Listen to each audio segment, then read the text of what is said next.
Well, I'd like to welcome everyone to our Aussie Global Gathering. We've been visiting with each other for about a half hour now. It's been wonderful to see everybody from all over the globe. We've got people here from California, Washington, Italy, Canada, and of course, Australia. So we are thrilled to death to have all of our wonderful members here today. We are going to start the show. Virginia, you can go ahead and advance it one. I'd like to kind of go over a few rules. We have a little plan. Once the presentation advances, the person whose treasure it is will just begin sharing, and you can talk about whatever you want, whatever you love about it, how you found it. If you have questions, that's great. What we're here to do is have fun, a good time. I do ask to have you mute yourself if you're not asking a question or talking about your treasure. And I think that'll be it. I have these two bottles. The one on the left, the large one, is an Arla Leak Worth bottle. The one on the right is a bit smaller. It says it's a Worth bottle. It doesn't say Arla Leak on the bottom. It just says bottle made in France. But the label is an Ed Pinot bottle label for his eau de quinine. And I'm just wondering, is it someone has just stuck a label on there and made it look old? Because it's a Worth bottle, it seemed rather strange to have an Ed Pinot label on the bottle. I was just wondering if anybody knew anything about that.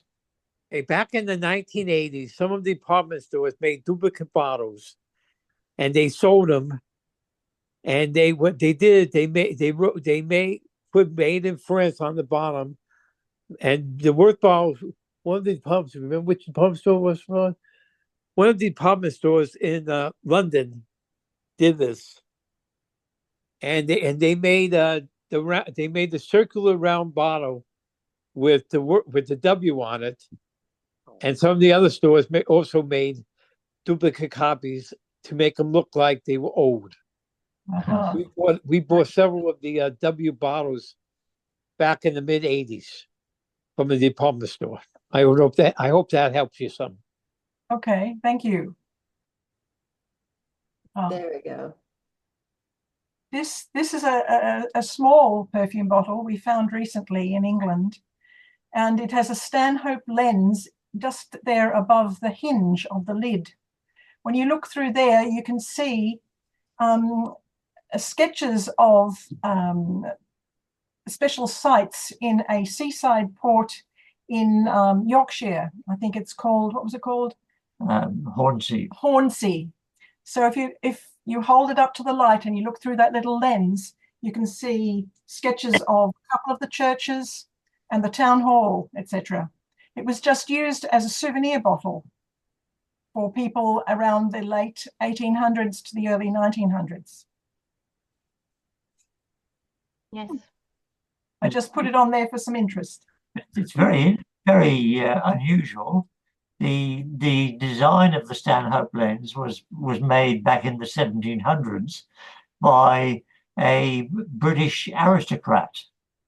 But not only did he invent the Stanhope lens, which is what he was the Earl of Stanhope, but he apparently was a very creative person and invented many different things in his lifetime. I have to say, Yvonne, when I was at the convention, I was looking for a bottle like this. So excited when I read your article that you did for your newsletter. I think it's fascinating and a really incredible find. Yes. I've got a little ring Chatelaine perfume bottle with a Stanhope lens. Oh, yes, yes. They made many different objects, small objects with those Stanhope lenses in them for souvenirs specifically. Yeah. The other one was the first, but doesn't matter. No, it's okay. It's okay. Leave it. This is a quite unusual set. I think it's bakelite, imitating a mother of pearl, and it has, as you can see, many guilloche enamels of a little pink rose, and there are a compact with still it is retain the puff for the powder. Then there is a little perfume vial without any marks. And then there is a little lipstick by Roger Gallet that is called Rose Cerise in French. That means red cherry. And this was launched in 1919. So I suppose that all the set is about from 1920, 1930, something like this. And it's something quite, it's in mint condition, and it's something really unusual. So I don't know if you have seen something like this before. No, It is beautiful. it's fascinating. It's really in wonderful condition. Luckily, I found an antique seller who is buying piece by piece the collection of a very old noble woman, and so I'm able to find a very unusual object. Also, the gadget cane with the perfume bottle that I found came from the same seller. Oh, lovely. Beautiful. That's it. And the tassel is original. This is completely different. This is from France, 1860, 1870. It's called Neo-Etruscan style.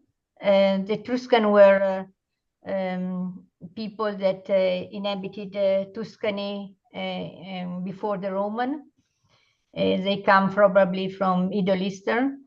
And we don't have anything of their palace or building, but we have many of their tombs, because they used to excavate tombs under the ground, and they decorate with wonderful fresco and paintings. And so this decoration is called Neo-Etruscan because it's the same decoration that we find on the wall in the tombs. Oh. And I think that is pretty much a unique piece, because it's in really good condition. I mean, it's very different to find, very difficult to find this kind of set with still the lined and the gold, the gilding is gilded in pure gold. We call in Italy oro zecchino. That means that it's 24 karat. It's the purest gold that you can have.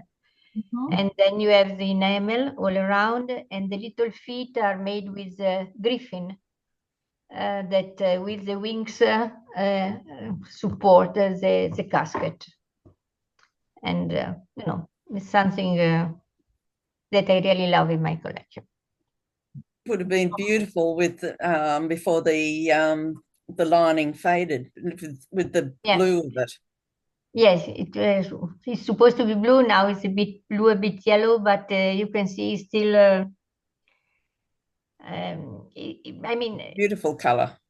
Yeah. Yes, and also because as we know, the fabric is one of the most difficult material to keep, to save, because it's very easy to ruin, and so. The top on there, the glass piece, is it like a beveled piece? Yeah. Yes, it's a beveled glass. Beveled. Beveled. Because it's cut glass, and they still have the inner glass stopper, the scent bottles too, both of them. When I find pieces like this, I suppose that they come from a private home, because they haven't been around. They haven't. I mean, they are too perfect. And I put it on eBay in France. This Tingling presentation from Lucienne Lelong. It was a Christmas presentation in the 1940s. And this one on the left I had for several years. And when I moved about 5 years ago, I had the movers wrap everything because my arm was recovering from surgery, and the rough paper that they used kind of scratched up the matte finish on this one, unfortunately. So I was keeping my eyes open for a replacement, and I found the full presentation box at convention, and it opens up like this. Oh my, yes. And this one has a glossy shine to the top, not the matte finish. Mm-hmm. So this one is Taglio, and I decided to keep the old one as well, even though it's a little scuffed up, because there's labels on the bottom too with the fragrance. The other one is Lucienne Lelong number 21, and you don't see instances of number 21 very often. So decided to keep both. But this was one of my convention finds. It's bottle's only about 2 inches, so it kind of fits my mini category. And Excellent. Oh, look at this. this one, this is one that I bought on the tour in Italy. It's really tiny. It's overall just 1 inch high. And you can see it's clear glass, and the red is enameled on the interior, the gold stars and trim on the exterior. And it's got a hinged cap, and it still has this really tiny glass stopper. And Monica looked at it and felt it was French from the late 1800s. So it's one of my little treasures. Absolutely. It is definitely. I have something similar in blue. Yeah. Okay.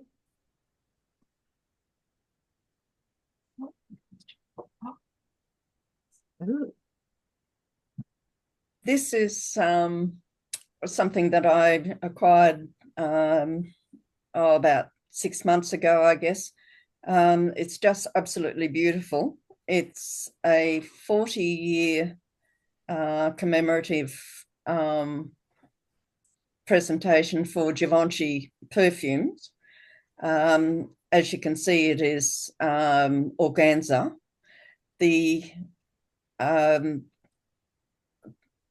The plinth that it's standing on is solid, and it's also a tribute to Serge Mansart, and it's numbered, and it, you know, the presentation in the box is just superb. The feel of the bottle itself is just lovely. The base makes it really heavy. It hasn't been opened as far as I'm aware, but it's one of those things that needs to be on display, but you feel that displaying it will not be kind to it because of the vibrant red of the box, which would fade with light, and the mirroring is likely not to to peel and that sort of thing. So it's tucked away in its presentation box as well as its outer packaging box, and I just love it. It's just one of those things that I didn't even know it existed until you saw it, and then you just have to, oh, I've got to have that. You know, it's just beautiful. Joe, it is. I don't collect commercial, but it is fabulous. I can only imagine in person what it looks like. Yes, Very it's pretty. about 8 inches tall. And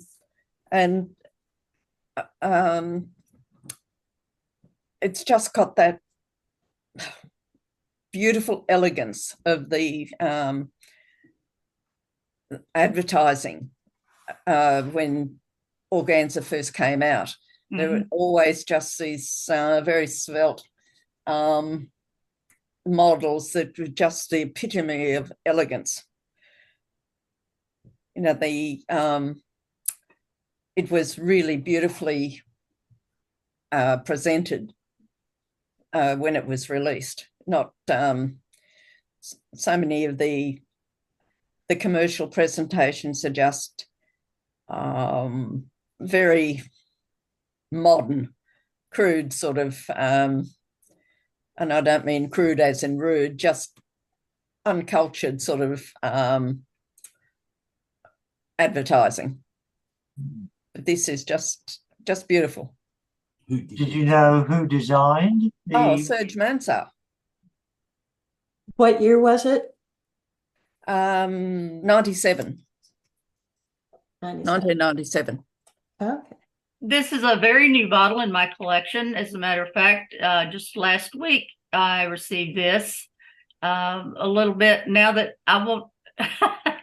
I'll tell the secret behind it that Peggy doesn't know. Well, she does know because she saw it on eBay. It had a partner that was a painted French bottle, similar to the one that I think I can't remember if it was Yvonne that bought it from me at the Chicago convention. I think you bought a painted bottle from me. Yes. Well, this one had its mate, or one's very similar to it, but it had a big chip in the bottom of it. And the seller had two bottles, this bottle without the atomizer and the French painted bottle had them listed. I forgot what the list price was, but anyway, I got both bottles for $50 because I knew this one was special. But I also happened to have an extra spray head that would fit it. So I got it cleaned up. It was dirty, filled with leftover perfume. So I put a new cord and squeeze ball on it. I put the new top on it, and I am in love with it. Are there other pictures, or is this it, Terry? Oh, yeah, you have all your pictures are here. Oh, okay. All right. Well, I didn't know if I was going to get all of them or not. Yeah, just go ahead and scroll through, give it a couple of seconds and scroll through just to give you different views of it. It's got the encrusted, I've heard it called rotted acid treatment. It's usually called gold encrusted finish on the outside of it. But it is a 1925 De Vilbis. It was only made for 1 year, according to Marcia Crafts. She thinks it's clunky. I think it's wonderful. Difference in taste. There is another one that is listed in the 1925 catalog. This one is not in the De Vilbis catalog. But we know because it is the same shape as the one that is shown. The one that is shown has a more open area that's glass that you can see and looks like an old-timey lantern. Fortunately, Margaret Whitmire was able to show me a picture of hers, and she had both of these. But I was very pleased to find it, very pleased with the price. And of course, I am not a fan of this gold encrusted look. To me, it's just yucky looking. But now I'm changing my tone, I think, because I've got this little bottle to show off. So I think one more slide. One more picture. Okay. Yeah. Okay. I've not been, there's the little lantern picture. We've not been able to find who made the glass yet. I thought maybe Fry Glass, because they made, if you look at the left with the catalog picture, the two right below the one that's circled, those were made by Fry Glass. And I think it's a little ironic that in the same catalog, the same year, the same style of decoration. But what we do know is that De Vilbiss had their own decorating and cutting department. So they may have been the ones that decorated the Fry bottles. And so they may have gotten this bottle. We don't know. It's not Cambridge. And they say Toby Max and Marty DeGraff say that it's not Fry. So it's sort of up in the air right now as to who made it. But we do know it's De Vilbiss. We know what year it was made.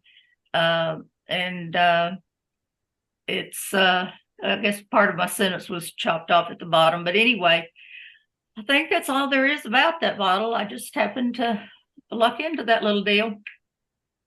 I love the etching in the peach. Yeah, it's very pretty. It's got the little floral cuttings on it, on each of the little windows.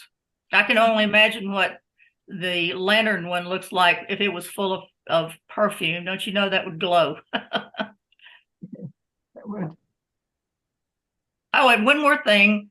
If you look down, and I think there may be a photo of the step tier bottom, That maybe. was Is there another one? Yeah, this one right yeah, here. this one right here. I knew that was there for a reason.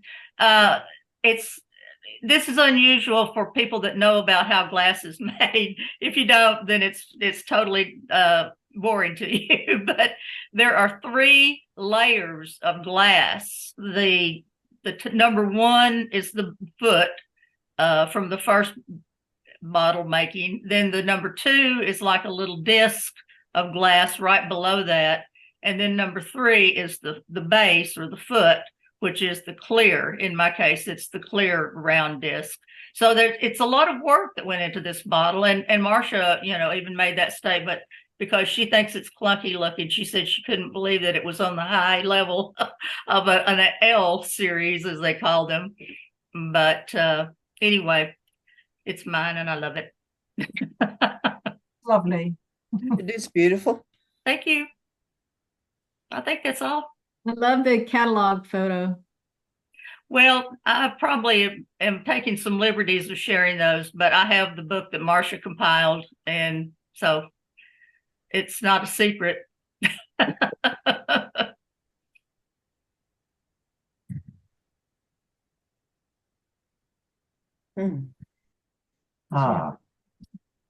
Well, I mentioned before that Australia had a few perfume makers before 1900, and this is one of those. This is the Loruna Company, and they made perfume. They made other cosmetics, powders eventually, and this is smelling salts.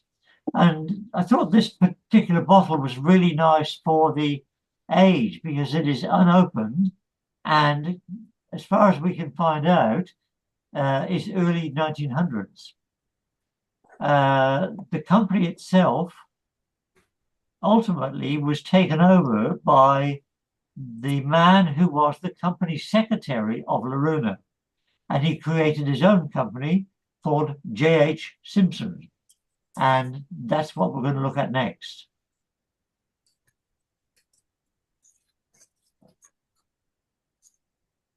And Simpson's created quite a number of different perfumes over a period of time. This is the Old English Lavender perfume, and it's dated probably about 1925, 1930, maybe even into the early 30s. I can't find an actual date at this point in time. But then the powder box, which is the next slide, is again about the same era, and it's a lavender face powder, and lavender was a popular face powder at that stage because already Tasmania was growing a lot of lavender. In fact, the very first perfume company that I managed to find, which I got from the Andrea's collection, was Tasma face powder, and that was from about 1881. So a lavender face powder was a very popular powder content at that point in time, and the Rochelle blend was used by a lot of different perfume companies. So this would have been made out with this very lovely old English style carriage and bridge background, which wasn't unusual. I think Yardley had quite a few bottles made with a very similar design in their bottles of that era. Just lastly, Simpsons survived as a company until the very early 1950s. I love the graphics on the powder box. Beautiful.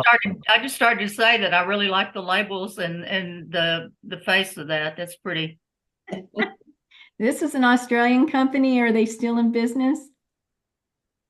Simpsons were in business until the 1950s, but like a lot of companies that had been going from mid 1890s, the amount of overseas perfumes that were coming into Australia after the Second World War, the quality obviously was of more the requirement of the ladies who were looking for quality perfumes and quality powders at that point in time. So the Australian companies began going out of business, and I think Simpsons went out of business entirely. The last ad in a newspaper was in the late 50s, and I think by the beginning of 1960s they had closed down. This is a De Vilbiss atomizer. It has hardware. This is a bottle that was shown in 1923 salesman brochure, but it was never in a catalog. And the bottle itself, the glass bottle itself, was made by Cambridge. And then the in-house decorating at De Vilbiss used the black enamel, which they did the cutting to clear. And there's several more pictures, I guess, that show different all around the bottle. And like I said, this has got the I can't remember the name, and I don't think I have it written down. That type of hardware, but the collectors refer to it as the acorn, and it does, the name suits. And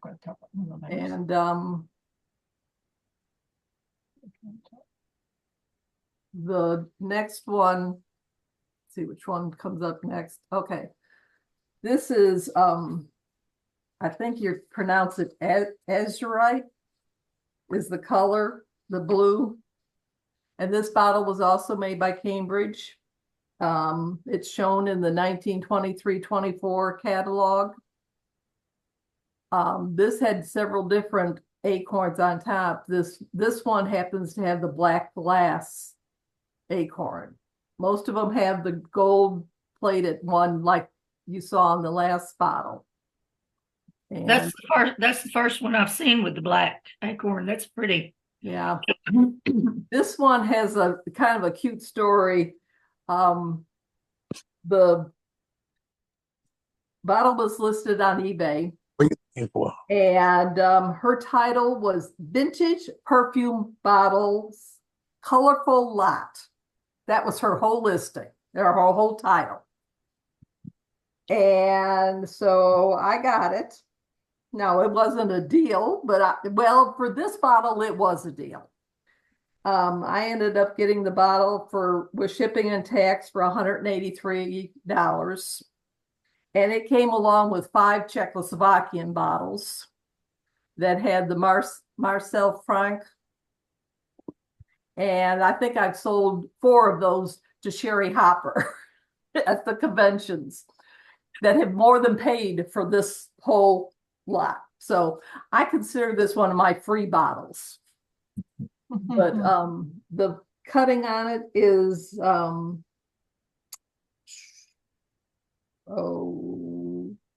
it's pattern number 739, which has been encrusted with the black enamel. And you can actually, the pattern on the sides, Cambridge made a glassware with that etching. It looks like a lobster to me. Yeah. But you do usually see it with the gold plated acorn with this. I think it looks really cool with the black enameling on the side, and then the black acorn is just very striking. It's beautiful. And that azurite is one of my favorite colors. They did Yeah. a great job with that. And then the next one, this is the jade bottle, and it also has a matching glass, jade colored glass acorn. And this bottle was also made by DeVilbiss and in the jade color. And then the DeVilbiss in-house decorating put the gold band, which was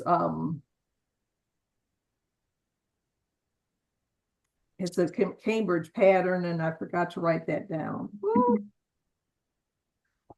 But it has the gold band all the way around, and then the gold enameling at the foot. And these bottles are all about 9 inches tall, so they're quite striking in person. Peggy, what is that on the acorn? The top of it was the little black spot. And it's got that like a mottled. I Oh, don't know. okay. It's in the glass then. It's in the glass. Okay. I had not seen that before. That's nice. And I don't know if you had the one with the 3 bottles together. Yeah. Yeah. Just, yeah. And just very striking. Well, you can send me the free one. That's one's gonna fall under the, what a pile of ashes, my son will It's gonna be in your casket, isn't it? Nope, he can sell them all. When I'm a pile of ashes, he'll have, in fact, he's told me explicitly, he said, now I'm going to have a list of who I'm supposed to call. And he just couple months back, he had walked into our bedroom recently, and he walked in there, and I have a huge curio on one wall, and the whole top of it is cut crystal petals.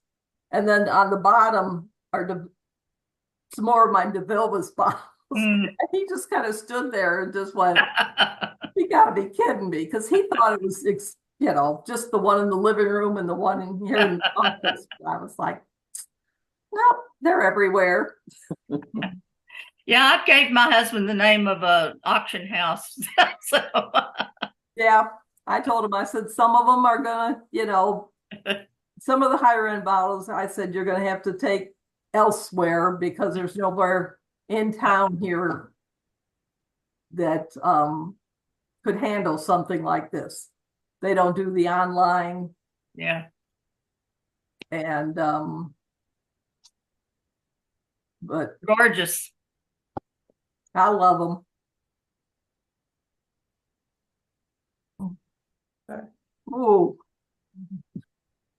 this is mine. And it is English cameo glass from the 1880s, 1890s, white over a citrus color. Sterling silver cap, hinged.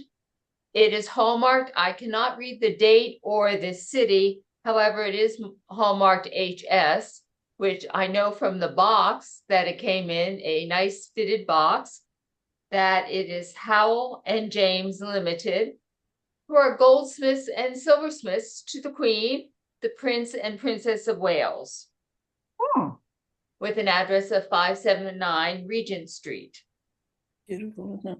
It's 4.75 inches high, and the inner glass stopper is all faceted, which makes it a really wonderful presentation. The flower on the right side are lilies of the valley, and on the left, I'm not sure exactly what that is. But the amazing thing about this bottle, and so many English cameo glass bottles, are the three-dimensional effects with the carving, and it's only done when there is a master carver on it. And taking a look at the bottle on the left, just look at the bent leaf at the bottom. And then again on the left, the leaf on the left, how it curls off to one side. It's absolutely fabulous. Barbara, Monica just put up a little note that says it's a primrose. Thank you. And that is definitely a good old-fashioned English flower. Yes, that is beautiful. You can see the thickness of the carving, where it has gone from a thick white on the bottom right-hand side. And then if you look at the leaf, how it's carved into it, so you actually see the citrus, the way the veins are. And it's just not a two-dimensional carving. It's so this is one of my favorite bottles, English cameo glass. That's all I have. It's wonderful, Barbara. Yeah, Thank you very beautiful. much. And thank you for telling me the name Uh, of the flower. Luckily for me, most of the cameo scent bottles are too big for my collection. I only have got two of them that stay in my standard. So because they are really, I have one of the same color and the turquoise one, and they are really wonderful. Are. Yeah. Beautiful. Well, this is me, and we're going to now look at perfume jewelry. It's a gorgeous necklace. It's got these little insets here. It is a vinaigrette. And if Colleen was still here, she'd correct my pronunciation of guilloche. I think she calls it guilloche. On the beautiful blue. I think the color isn't exactly true to the color. It's really, really a beautiful blue. This, good night, Shirley. Next slide. So it does open up. I do not know the date, but as you can see, it's sterling, and the mint marks on it would be something that one of my friends that can identify marks would be able to tell me the date. I would imagine probably what, Monica, 1850, 1880, something like that. But the middle mark has like a sword through a B. I thought that was pretty interesting. And then I tried to do a close-up of the little insets that sit on the necklace. It's just beautiful. I have never worn it because I mess jewelry up, so I think it is beautiful. I actually have it. It's right back here, but you can't see it. And that is my perfume jewelry. Anybody have any input or suggestions about information on this? It should be an American piece. Okay. And I think it's a bit later, what you have said. Okay. 1890, maybe 900. It's a wonderful piece. It's engine turning guilloche enamel. And I can try to find if you send the slides after the meeting, I try to find out who made it. Thank you. I think that's an arrow through the B.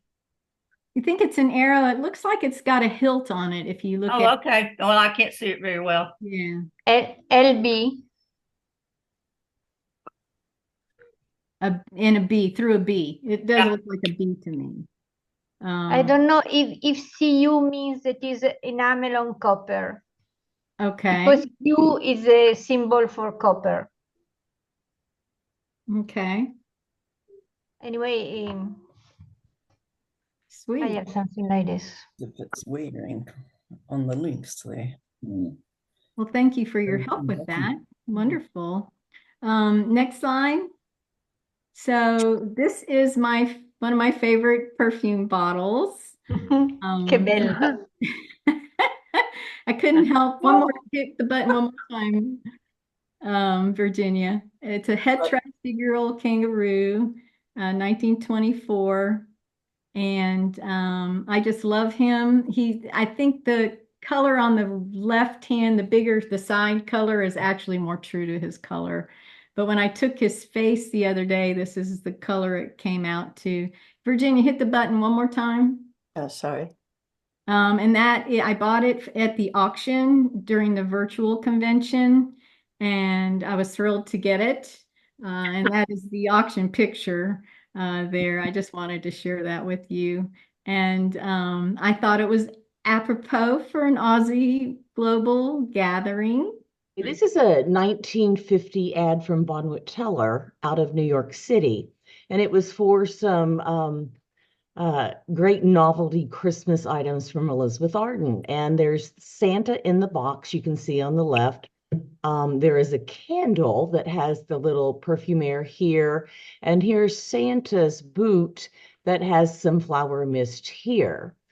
And let's see if it's going to let me. Yep, it will. Okay. And this is what it looks like in person. I found it on eBay probably 15 to 20 years ago. And it is just the cutest little thing. He still pops up. It is not musical. And it has the My Love heart. It's like a half an ounce perfume. And what's nice about the box is it's in great shape. It's got the A, it's got the E. The other side, it's missing the A and the E. But here's a little, let me see, we go back. This is just a little sweet picture of it. And then that's the top. So when you open it, you see Merry Christmas.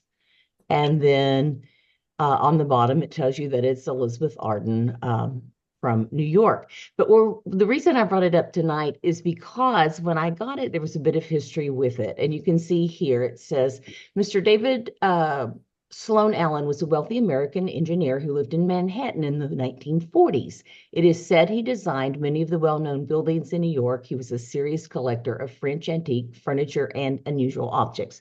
And I've never looked it up, but this has been tucked away forever. So I will look up and give you the rest of the story. Apparently, he was embroiled in some scandal and he decided to migrate to Australia. And he packed up everything and put it in shipping containers. But it is said he was arrested at the airport as he was boarding the flight to Australia. So when it all arrived in Australia, the shipping containers were placed in storage in Brisbane, Queensland. It is not known who or how the fees were paid, but apparently they were paid for many years as his fate of his possessions were fought over in the American courts. In 2003, the storage company Ansett Ridgely's, I don't know if it's still there or if my Aussie friends know, but they decided that they were going to auction off everything to recover some of those fees because they'd been in storage for over 40 years. And it is said sometime during it, they decided it's too expensive to ship it back, just do it there. So apparently this, I assume it's a woman and her son, he stumbled across the auction. He got a lot of different things, but he found this too. So this, I got it back from Australia to Texas. And I just love it because it's really cute, but I thought it was a great story. So that's why I'm sharing it with you tonight.